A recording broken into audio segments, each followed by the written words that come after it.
Banu mummy. இன்றைக்கி பொன்னாங்கண்ணி கீரையில் பொடி பண்ண போகிறோம்.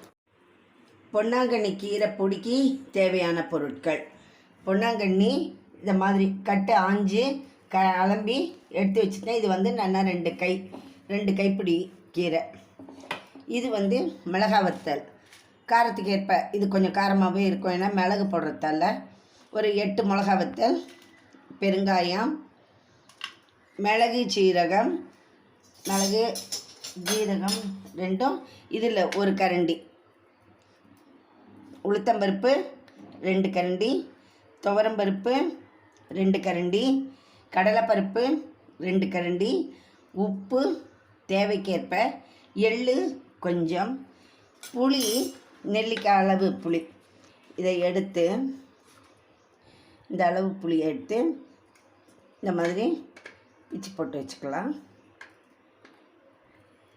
இப்போது அடிகரமான உருளி பாத்திரம் ஒன்று வச்சுட்டு ஸ்டவ் பற்ற வச்சு இதில் நல்லெண்ணெயை விடுவோம். ஊறுகாய் பொடி எல்லாத்துக்குமே நல்லெண்ணெய் சேர்த்தா தான் உடம்புக்கும் நல்லது, பொருளும் நல்ல வாசனையாக நல்லாயிருக்கும். ஃபஸ்ட்டு பெருங்காயத்தை போட்டு நல்லா பொரித்து எடுத்துக்குவோம். பெருங்காயம் நல்லா ரோஸ்ட் ஆகியாச்சு. இப்போ இதை எடுத்து தனியாக தட்டில் போட்டுக்கலாம். அடுத்து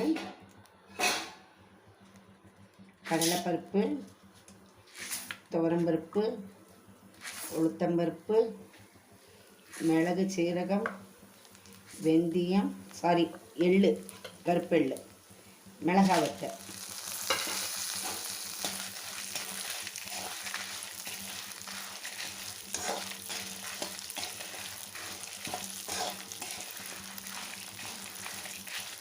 பருப்பெல்லாம் நல்ல செவக்க வறுக்கணும். இப்போது பருப்பெல்லாம் கொஞ்சம் நல்லா செவந்து வந்திருக்கு. இந்த கட்டத்தில் இந்த புளியவும் போட்டு வறுத்துக்கணும். ஏன்னா பொடிக்கு ஈரப்பதம் இருக்கக்கூடாதுன்றதால இந்த புளியவும் போட்டு நம்ம கொஞ்சம் நல்லா வதக்கிடணும். புளியும் நல்லா வதங்கிடுத்து, பருப்பெல்லாமும் நல்லா ரோஸ்ட் ஆகிடுது. இப்போ இதில் எண்ணெய் எல்லாம்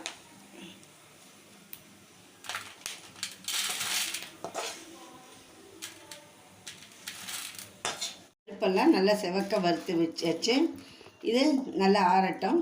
அதுக்குள்ளே இந்த பொன்னாங்கண்ணி கீரையும் அந்த எண்ணெயிலேயே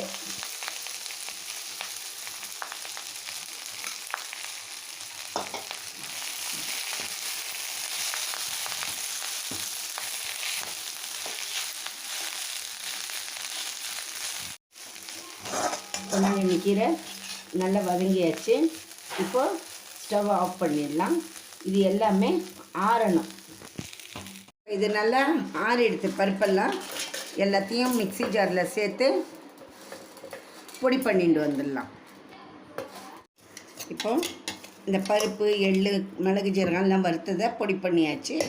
இது கூட இப்போது தேவையான அளவு உப்பு போட்டு இந்த வறுத்து வச்சுருக்கிற கீரையை வதக்கி வச்சுருக்கோம் இல்லையா, அந்த கீரையை இதில் போட்டு நல்லா 2 சுற்றி எடுத்துனாக்க சுவையான பொன்னாங்கண்ணி கீரை பொடி தயார். இது நம்ம சாதத்தோடு போட்டு பிசைஞ்சு சாப்பிட்லாம். தோசைக்கு, சப்பாத்திக்கு கூட தொட்டுக்கலாம். நல்லாயிருக்கும். உடம்புக்கு தோசை, அடை எல்லாத்துக்கும் கூட தொட்டுக்கலாம்.